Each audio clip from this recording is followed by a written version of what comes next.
Okay, back to antibacterial resistance. On Thursday the 10th, should you trust your doctor when you're sick?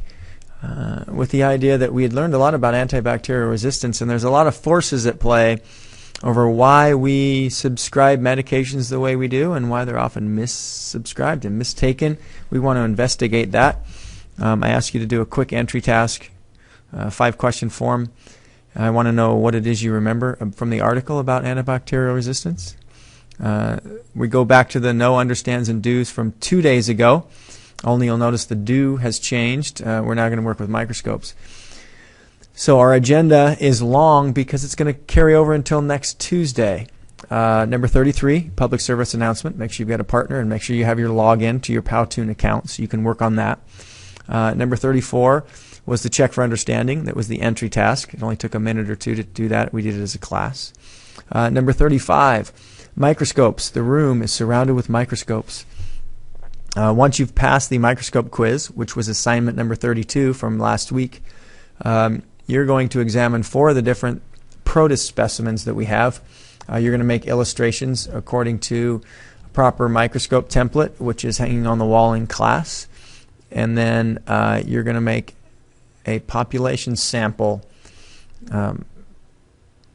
assignment number 36, where you're going to try to figure out how many protists are in the jar that you choose and explain that to me. So that's the plan actually from now until next Tuesday. Friday the 11th, we're just going to pick up where we left off. You're going to get started on assignments 33 through 36 and 34 if you missed it from the other day, but it's really short. The public service announcement, the microscopes, and the estimating the protists in a jar. Same know, understands, and do's from the previous day. Microscopes are still out. Samples are still out. And the list is the same as it was yesterday, 33 through 36. Monday, December 7th. It's time to talk about nonfiction reading strategies. And we open with the question of what is a signpost, seeing if you recognize anything from your other classes. Our topic, our CUDs, our KUDs, antibiotic resistance, knowing how it occurs, how you can help, possible effects, by using strategies, notice and note to comprehend text. Some of you might recognize it from the fiction you're using in language arts. So we're going to read an article, antibiotic resistance, introducing you to the nonfiction notice and note big questions, and then probably signposts tomorrow. On Tuesday the 8th, we pick up where we left off, reviewing the 3 big questions from yesterday. What surprises you? What did the author already think you knew? And what changed, challenged, or confirmed what you already knew? And we're going to move on to the signposts. Same CUDs for the day.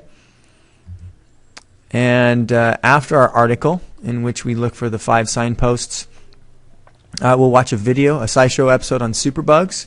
We'll give you access to 3 short videos on antibacterial soap, hand sanitizers, and showering to raise a debate about whether or not you should use or how much or how often you should do those things, because you are going to do a Powtoon public service announcement as one of your assignments over the next week.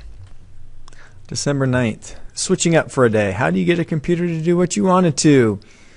It's about an hour of code introducing you to the important skill of coding a computer. And you can see a number of different computer languages there at the bottom of the screen, and there are many, many more.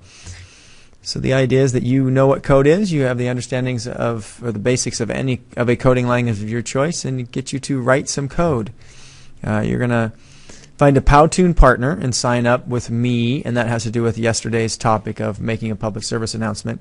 And then after you've done that, you're going to hop in to code.org and participate in an hour of code.